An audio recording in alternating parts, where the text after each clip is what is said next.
Shalom, everybody, and welcome to Psalms in Hebrew and Comparative Translations. We missed last week because I was at a conference. It was a great conference. I had the opportunity to be a part of a fellowship over the last 18 months, uh, working on being a better rabbi for families who are interfaith or multi-heritage, who come from different backgrounds. And the fellowship included a conference at the beginning and a conference at the end, and monthly webinars and other meetings in between. I learned a lot and grew, and it was really nice to be back in person with my cohort last week. Next week, Tuesday is the 20th of May, which is my wife Rachel's birthday, and I'm gonna be taking some time off next week to celebrate her birthday. And because I have a lot of vacation time that goes away at the end of June, and so I'm taking a week off in May, which will be very nice. I'm gonna spend some time in my garden and relax. But we will not be meeting for our Psalms class next Tuesday, but we will meet the following week. All right.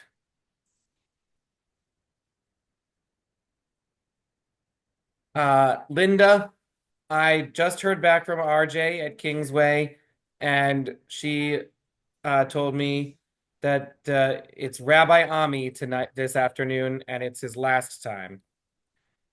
All right.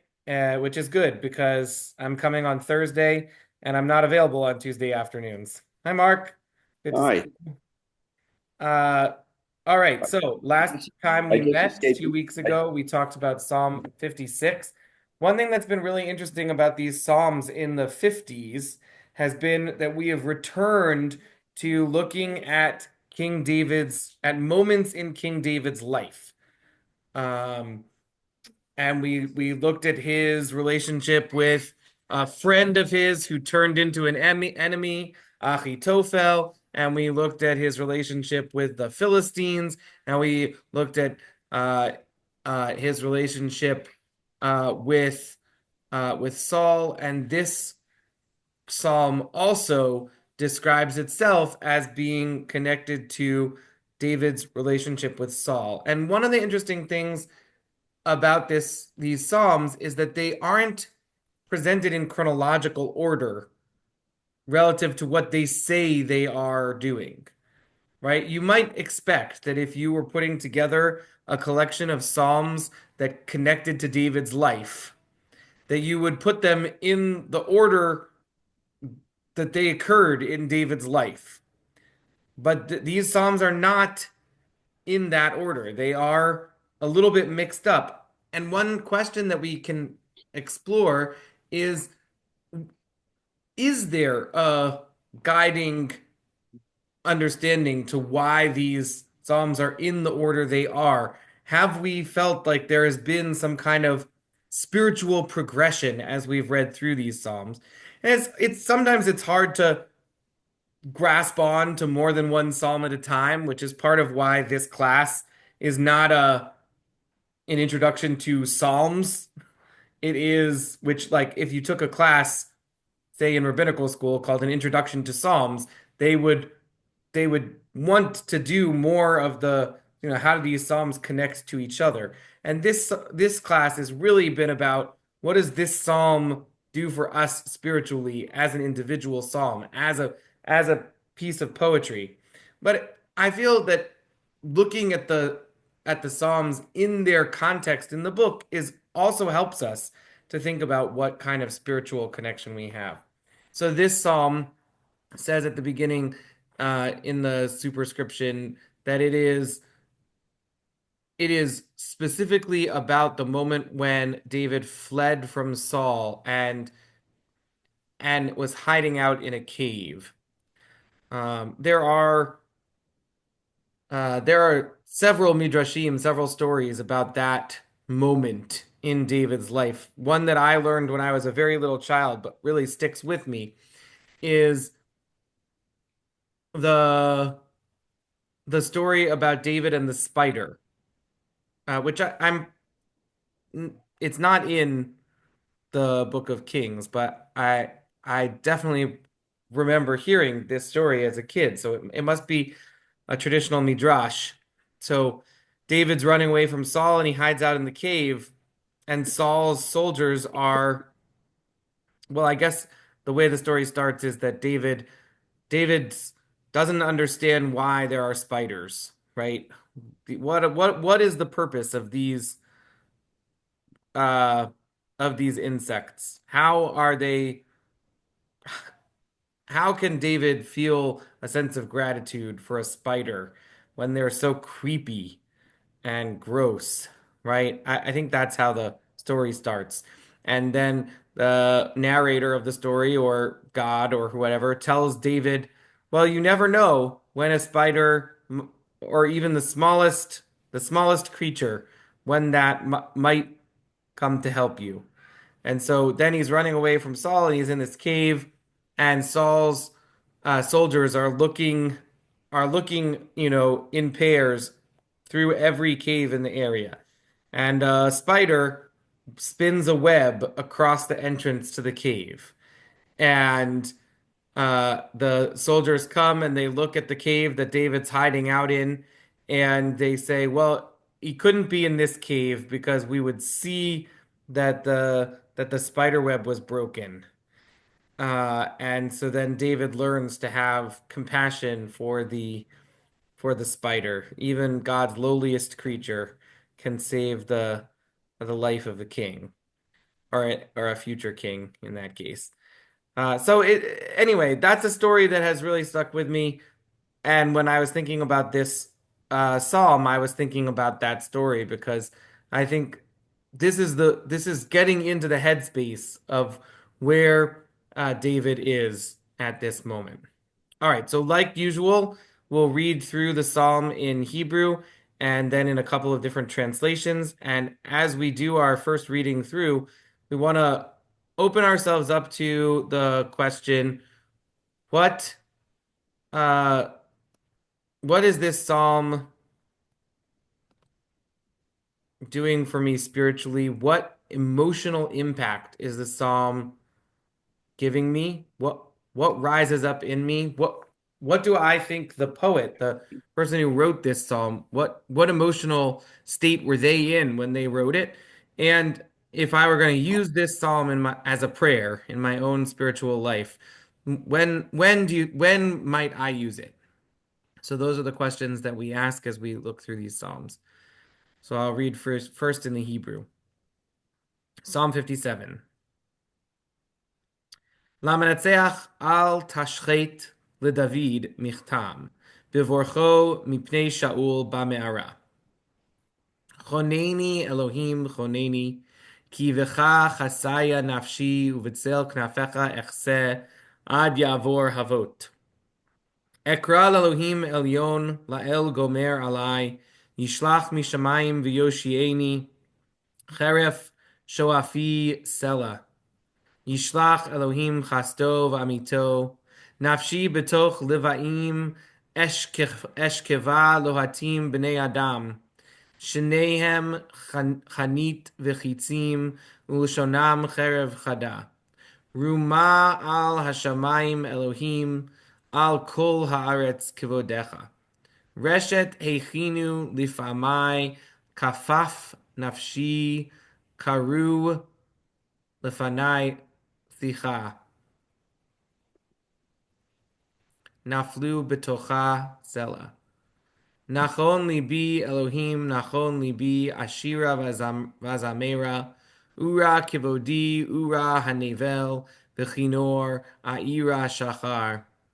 עודך ועמים אדוני, אזמרך בעלומים, כי גדול עד שמיים חסדך ועד שחקים עמיתך, רומה על שמיים אלוהים, על כל הארץ כבודך. For the leader, Al Tashchet of David Amichtam, when he fled from Saul into a cave. Have mercy on me, O God, have mercy on me, for I seek refuge in you. I seek refuge in the shadow of your wings until danger passes. I call to God Most High, to God who is good to me, who will reach down from heaven and deliver me, sending down steadfast love. My persecutor reviles. Selah. As for me, I lie down among lions who devour humans, whose teeth are spears and arrows, whose tongue is a sharp sword. Exalt yourself over the heavens, O God. Let your glory be over all the earth. They prepared a net for my feet to ensnare me. They dug a pit for me, but they fell into it. Selah. My heart is firm, O God, my heart is firm. I will sing, I will chant a hymn. Awake, O my soul! Awake, O harp and lyre! I will wake the dawn. I will praise you among the peoples, O my sovereign. I will sing a hymn to you among the nations, for your faithfulness is as high as heaven. Your steadfastness reaches to the sky. Exalt yourself over the heavens, O God. Let your glory be over all the earth. I'm going to read also the King James Version. To the chief musician Al Tashchit, Michtam of David when he fled from Saul into the cave. Be merciful unto me, O God, be merciful unto me, for my soul trusteth in thee. Yea, in the shadow of thy wings will I make my refuge until these calamities be overpast. I will cry unto God Most High, unto God that performeth all things for me. He shall ascend from heaven and save me from the reproach of him that would swallow me up. Selah. God shall send forth his mercy and his truth. My soul is among lions, and I lie even among them that are set on fire, even the sons of men, whose teeth are spears and arrows, but their tongue a sharp sword. Be thou exalted, O God, above the heavens. Let thy glory be above all the earth. They have prepared a net for my steps. My soul is bowed down. They have digged a pit before me. Into the midst there whereof they have fallen themselves. They are fallen themselves. Selah. My heart is fixed, O God, my heart is fixed. I will sing and give praise. Awake, awake up, my glory. Awake, psaltery and harp. I myself will awake early. I will praise thee, O Lord, among the people. I will sing unto thee among the nations. For thy mercy is great unto the heavens, and thy truth unto the clouds. Be thou exalted, O God, above the heavens. Let thy glory be above all the earth.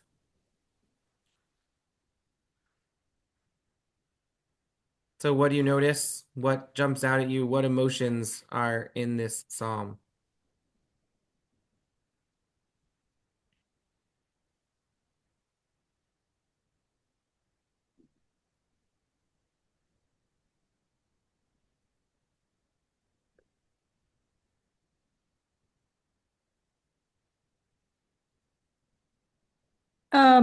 Let's see. This is what I call taking out the big guns. Hmm. It's when you're really kind of in that rug sucking place, face down in whatever stuff life has decided to hand you. And you just can't really go any lower. It's absolute desperation. And this guy, it's not like, well, gee, God, I could use a little help here. I need a little support. La, la, la. No, it's not that. It's the rock bottom. This is the psalm I take out when I'm at the rock bottom. And I really need some serious butt kicking in from God in my life. So that's this kind of song. All right. Martha says, what I get is that the poet is really at the low point, right? As for me, I lie down among lions who devour humans, right? This is as low as it gets, right? I am seeking refuge in the shadow of God's wings until the danger passes. And this is a real danger. It is physical danger, it's a spiritual danger, it is the low point.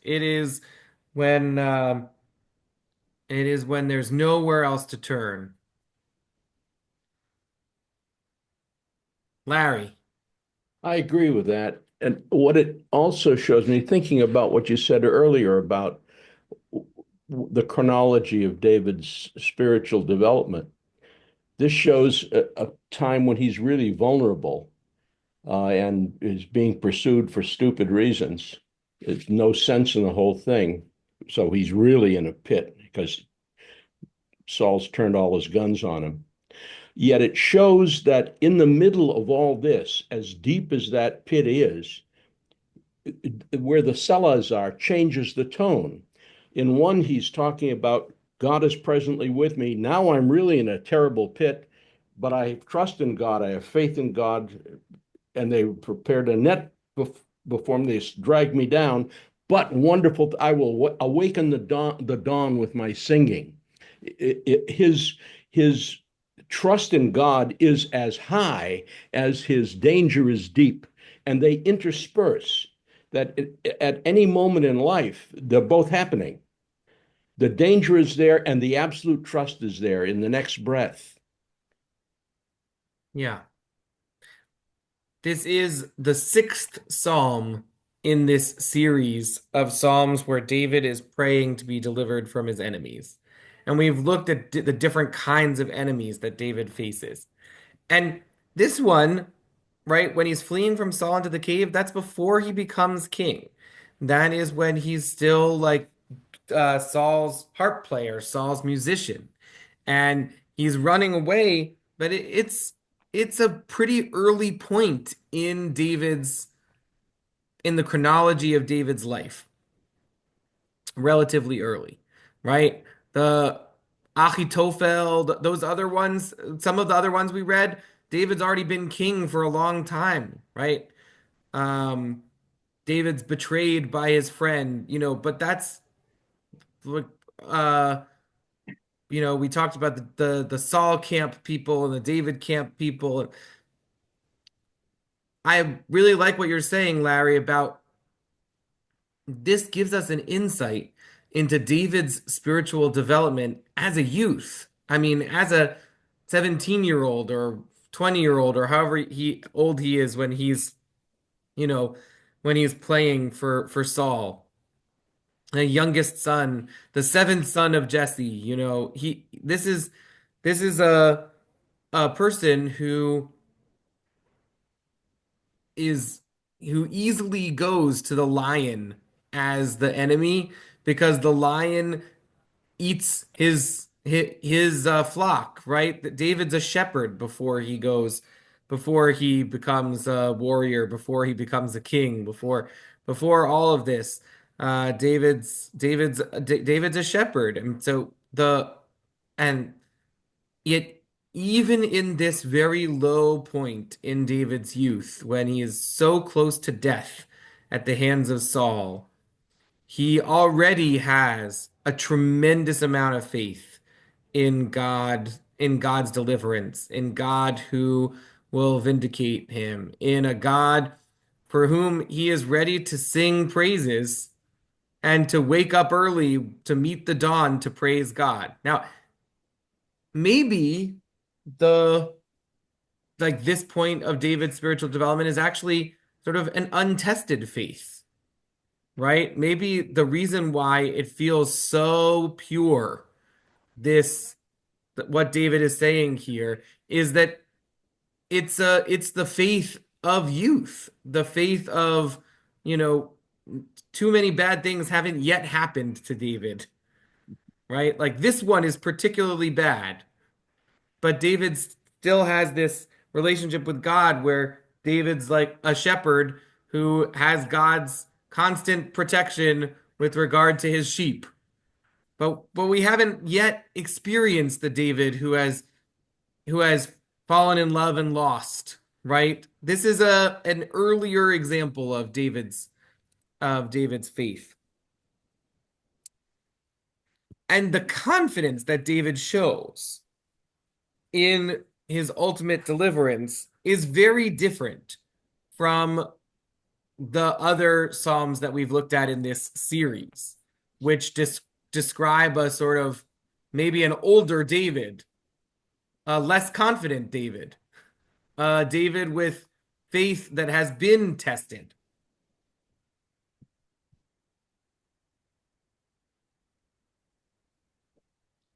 Maybe. Linda,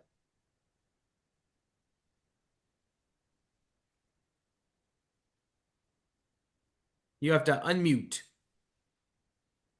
Linda, Linda, we can't hear you because you're muted. Okay, so what about Jonathan? I I seem to remember that David was in the cave and Jonathan was going to tell him when it was safe to come out because of Saul being angry at him. I Yeah, don't the issue, the moment with David and Jonathan, the arrows and the hiding and all of that, that's a different moment than this moment. Uh, that is the moment that you're talking about is the last moment. But Saul was a mercurial king. There were a lot of moments where it got bad for David, and then Saul forgave him and welcomed him back, and he rejoined Saul's court, right? Remember, like David also ends up marrying Saul's daughter, Michal. So there's a trajectory here, an up and down, until finally there's a breaking point. And the moment that you're talking about, where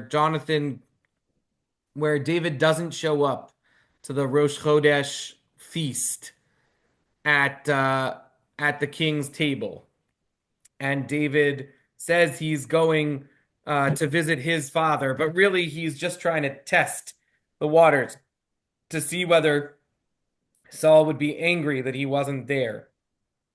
And indeed, Saul gets so incensed that David isn't at his table that he throws a spear at his son Jonathan, right? Saul, he doesn't kill Jonathan.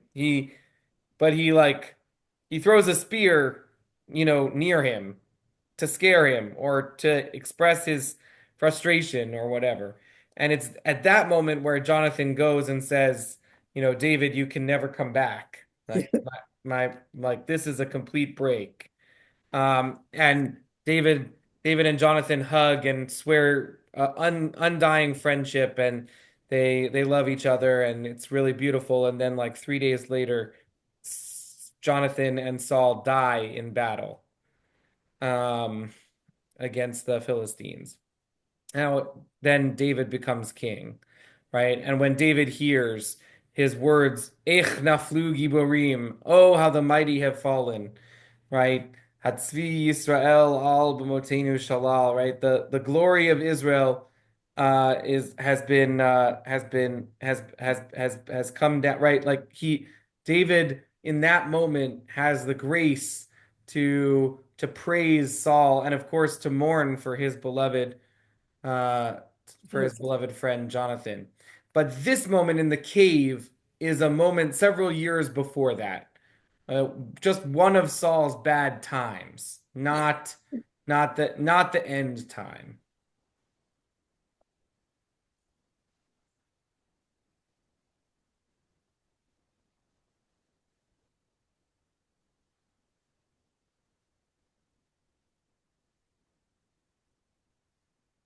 Other thoughts?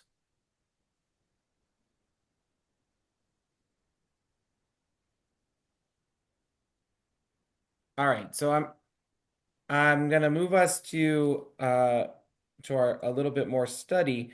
Uh, so this psalm has no direct usage in the Jewish liturgical tradition that I could find.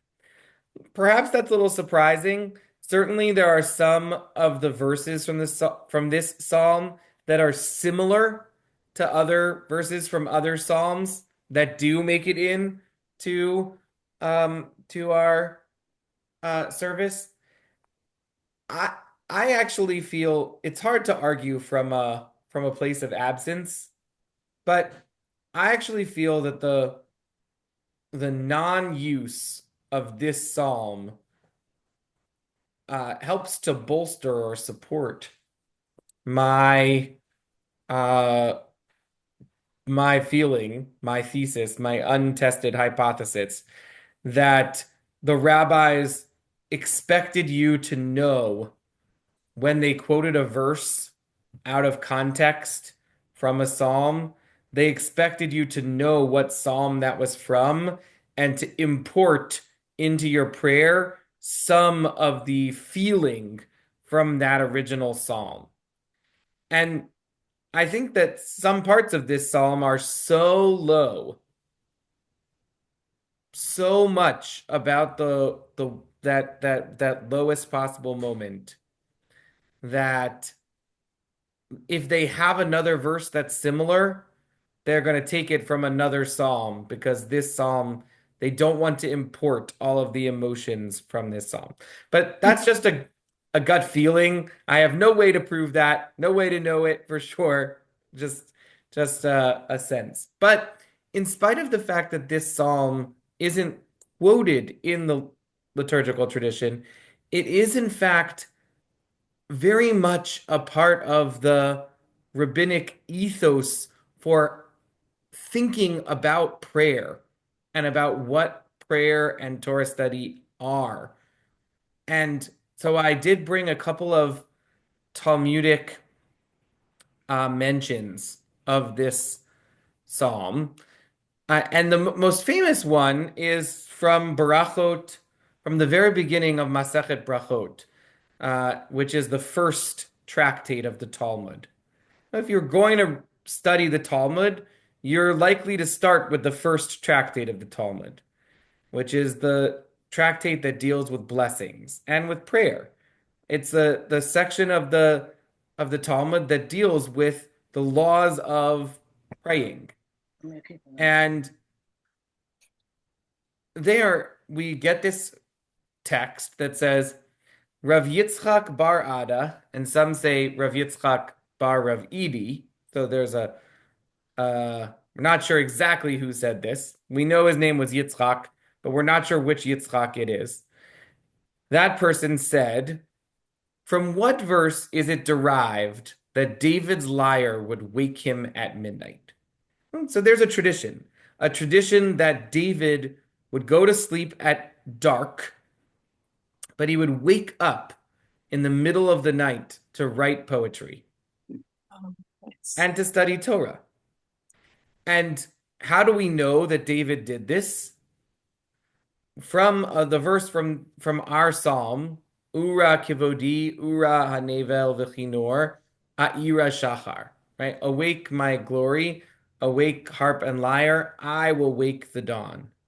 Now, if David is able to say in the poem that he is going to wake the dawn up, that means that he is up before dawn, right? Not otherwise, you would say the dawn wakes me up, right? If the light in the window wakes you up, you don't say I awake the dawn, right? To say I awake the dawn, that means that you're awake and you're doing something spiritual that is bringing on the new day. So, what does the Talmud say? This means that the playing lyre has already woken, and now I must engage in Torah study until dawn. Or, in another place, it describes that David is using this time to write psalms, to spiritually connect. And so David has a special alarm clock, right? A special relationship with his musical instrument. And his musical instrument literally wakes him up in the middle of the night.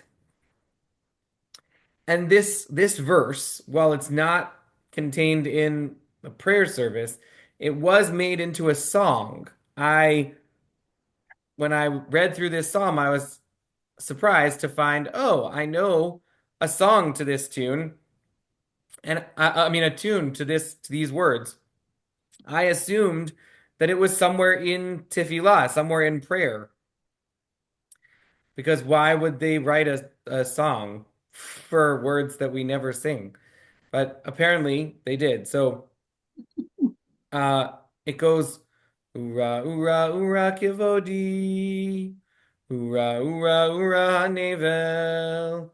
Hanevel vechinor. Haira shachar. Ura, ura, ura, kivodi. Anyway, I have no idea where this song comes from or where I learned it or how I know it, but it's this verse and it's this idea that comes from the Talmud of a very ancient tradition that David would wake up in the middle of the night to to spiritually connect. So the Jerusalem Talmud also has uh, a quotes this psalm, and in the Jerusalem Talmud they are discussing sin, and they're discussing uh the destructions of the temples, and they're discussing why David wasn't allowed to build the temple in his time. So the tradition, of course, is that the first temple is destroyed because of the wickedness, because of three types of sins that the Jewish people are doing.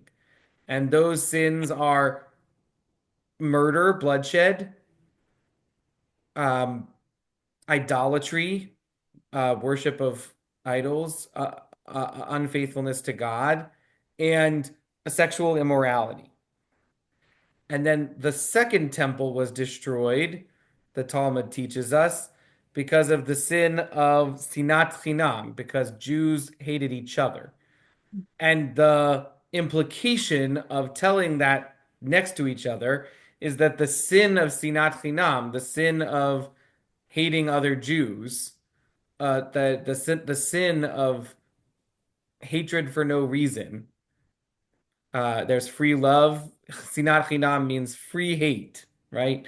Gratuitous hatred.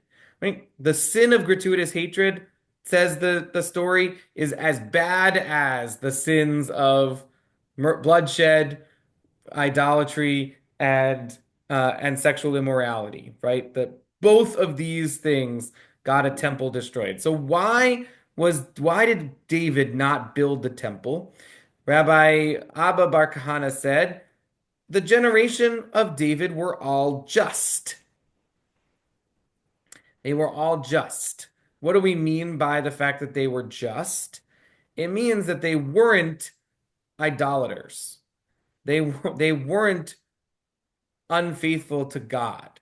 The generation of David was, according to the Jerusalem Talmud, was a generation that was a practicing, faithful, religious Jewish generation. They weren't like the people in the first temple period. But what was their big sin? Their sin was that they were there were informers, right? There were people who would go and denounce other people. There were informers among them, and when they went to war and they were falling, they lost battles because of Jews who informed on other Jews. And this is what David is saying, says the Talmud, when David says, my soul among lions I am lying down with blazing fires. My soul among lions, these are Avner and Amasa, who were lions in Torah. I am lying down with blazing fires. These are Doeg and Achitophel, who were eager for calumny.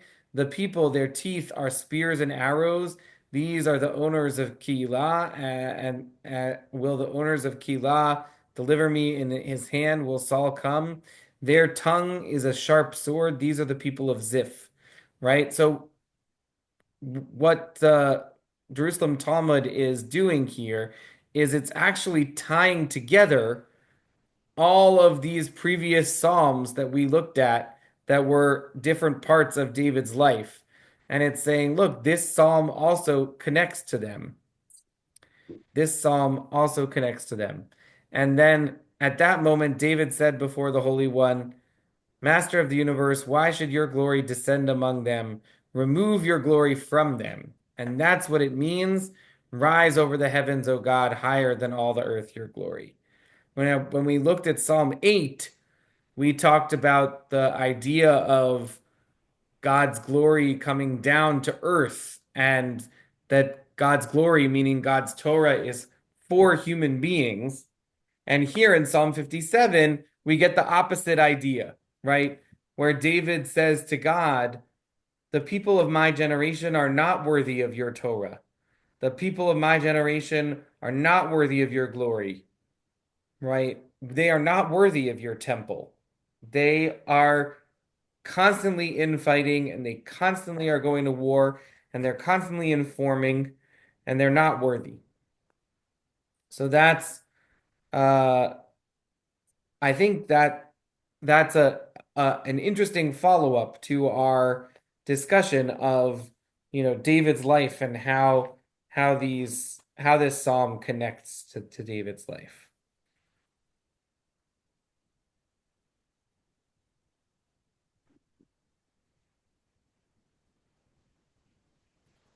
The Jerusalem Talmud is a much less studied text. The text from Brachot, that is a very, very commonly described text. In fact, I think I've mentioned this idea that David, that the that the tradition understands that David would get up in the middle of the night to write Psalms. I I think I've mentioned that in this class. And so here's one of the source texts for that is based on the verse from this psalm. I will wake the dawn.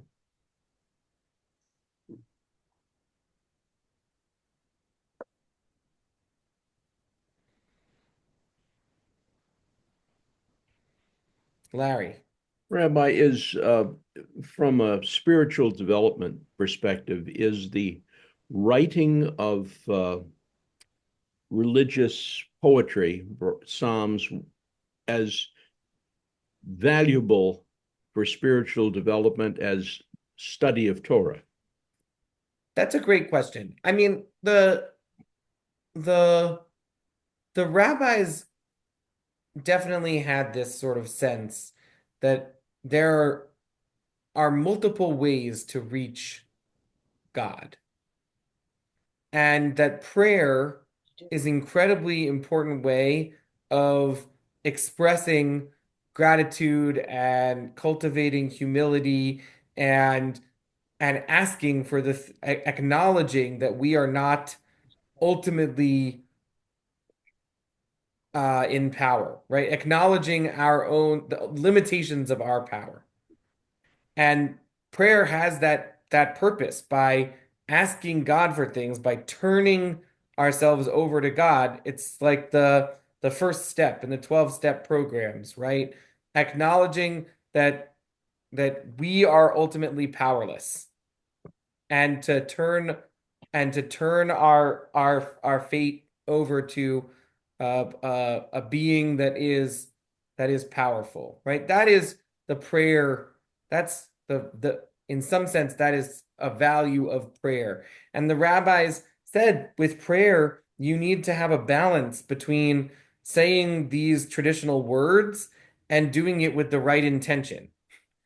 And so there's the set times for prayer, but the rabbis also say if you make your prayer routine, then it isn't really supplicative, right? The prayer is important. The routine is important, but if you get too routinized, then it isn't really what we're talking about when we say supplication, when we say prayer. And so the rabbis understood that tension. And on the other hand, I think they really believe very passionately that Torah study is a large part of how God responds to us, how God talks to us, right? And so engaging in Torah study is participating in a conversation that is thousands of years old, that wherever you are, wherever you pick up the conversation, you're engaging with the rabbis of the Talmud and the rabbis who preceded the Talmud and all of the rabbis since then.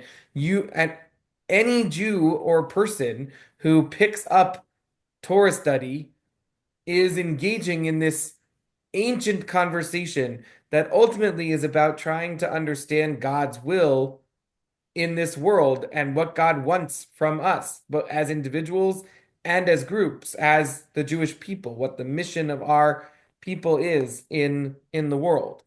And also as individuals, what are we called to do? What is our task? And without Torah study, we might not be able to access God's answers to us. So both are important. And I would just add one final thing, which is when the rabbis structured our prayer service, right? When they said, what are we going to do in synagogue for 2 hours on a Saturday morning, right? They incorporated both modalities. That is, both what we would call prayer and what we would call Torah study is in our service, because it's really important to be able to hold both of those things, both to engage in supplication and to engage in the intellectual and spiritual, what they call in Aramaic shakla v'tarya, the give and take of a Talmudic discussion that is about disagreeing for the purpose of trying to find out what the truth is. So this process of discourse and mental exercise and spiritual exercise develops not just the individual's brain capacity, but cultural capacity of a whole people. I believe that. Yeah. And since we're supposed to be a light to the nations, we're like the tinder and kindling that's supposed to teach the world to think and be this way. Is that so? Yeah, I mean, I think there's always a tension in Judaism about whether our mandate to be a light to the nations is more like the tinder kindling that you just described, or more like a lighthouse where it's not uh where it's not to spread the fire, but it is a guidepost. But if you look at David, the way he is carrying both in his life, he's experiencing all these things and he's also experiencing faith. Yeah. That there seems to be an experiential dimension that would argue that there's something more participative, more like the fire, than about just a light, which is more passive. It's more of an active light, it would seem, is what this is teaching. Because the awakening the dawn and then engaging in Torah study, it seems to elevate both, and both combined are very experiential, as Martha was saying. When you rug sucking horror, uh, this is it's experience. This is not an intellectual exercise. This is a deep experience, which seems to be part of the lesson here. Is that maybe in youth is when you really feel it, and maybe we're supposed to stay young in that sense also somehow. This is a very exciting psalm study because of that for me. Yeah, I mean, I do think that the theology of this psalm is different from the theological impulses of some of the other psalms that we've read, or most of the other psalms we've read. Um, and one way to describe that is the verse 3. where it says, I call to God Most High, to God who will make all end well for me. This is an idea that God's going to finish what I've started. Um, God's going to continue my work, right? Uh, Rabbi Weintraub, Rabbi Dr. Tzvi Hirsch Weintraub writes, humanity is limited. God is infinite. Our spiritual leaders from Moses on down have studied with the question of how puny humans of negligible significance from a cosmic perspective can possibly presume to worship the eternal and omnipotent God. Solomon perhaps put it best. As he set out to build the Holy Temple in Jerusalem, he hesitated. The task was daunting, and the very notion of building a house for God seemed audacious. He asked, but will God really dwell on earth? Even the heavens to their utmost reaches cannot contain you. How much less this house which I have built? The Midrash offers a fascinating parable to express this very dilemma. There was once a king who had a most handsome face.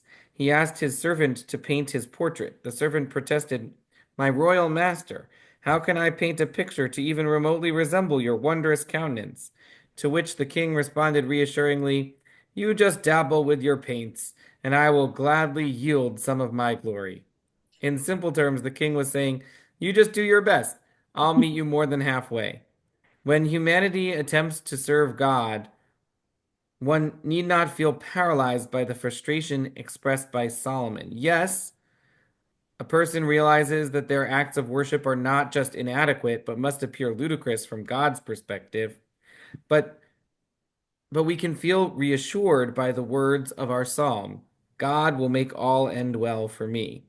In the metaphor of the Midrash's parable, God equates our playful dabbling in paints with an exquisite work of art. In the metaphor of our psalm, God empowers the music of the mere harp and lyre with the ability to awaken the dawn. Did not the sage Rabbi Tarfon express this very notion when he taught, it is not for you to complete the task, but neither are you free to stand aside from it? We can use the words of our psalm when we feel overwhelmed by the religious duties with which we are constantly confronted. I call to God Most High, to God who will finish what I have started. We're all sort of part of building the temple. Yeah, This is lovely. yeah. Richard Levy has a different, a slightly different approach to the spiritual use of this psalm. He writes, now and then we too feel that we have been cast into a den of lions, or that the people around us have bared their teeth like spears and arrows. But this is a fantasy. The lions and the spears are in our heads rather than in our associates. This psalm suggests a way to confront this debilitating fantasy by remembering that there is a heaven above us, that we are not confined to a den of lions here below. Though, if we live among lions, where is the lion in us? God, who can be found everywhere, can be represented by dwelling in that soaring place of clear blue skies and majestic clouds, and that by looking up, we elevate not only our sights but our spirits. Awake, my glory, we too can sing on such occasions, understanding that in awakening ourselves to the glory of God in our lives, in calling on God to awaken to our plight, we are also awakening the nobility in our own human spirit. Of what importance are the lions of fantasy, we need to ask ourselves, when we are surrounded by the reality of God's majesty, God's love, God's eternal refuge? That reality can rouse the lion in us, and our roar can wake the dawn. Amen. The, the most important book of Jewish law in uh the most important book of Jewish law. So the Talmud is probably, I think, the most important Jewish book in its way of describing what it is to be a rabbinic Jew, always in a sense of searching and debate and conversation, right? The Talmud represents that sense of conversation. But if you just want to open up a book and find out what the law is, then you want a code of Jewish law. And if you're looking for a code of Jewish law, the the most important code of Jewish law is the the Shulchan Aruch, Rabbi Yosef Karo's 16th century code of Jewish law, the Set Table. So the Shulchan Aruch begins the very first law, Yitgaber Ka'ari la'amod laboker la'avodat baro, which translates to one should strengthen oneself like a lion to get up in the morning to serve one's creator. Right? What is the very first law in this code of laws? It is to rouse ourselves like a lion before the morning to wake the dawn. We are not a passive people. That's it. That's right. We want to be fully engaged in our religious and spiritual life. That's our calling. Yeah. Well, let's not, actually think about real lions here because is the real lions, they sleep most of the day. And the women do all the work. That's it. That's right. So let's not think that these lions that we're talking about here are real lions. This is like our imagination of the Platonic ideal of a lion is a lion that wakes up and roars in the morning to The greet MGM to greet lion. the sun. All right. So we will not meet next week, but we will meet 2 weeks from now on the 27th. And we'll look at Psalm 58. Wonderful teaching. Thank you. Thank you, Rabbi. Thank you, everyone. Thank you. Be well. Yeah.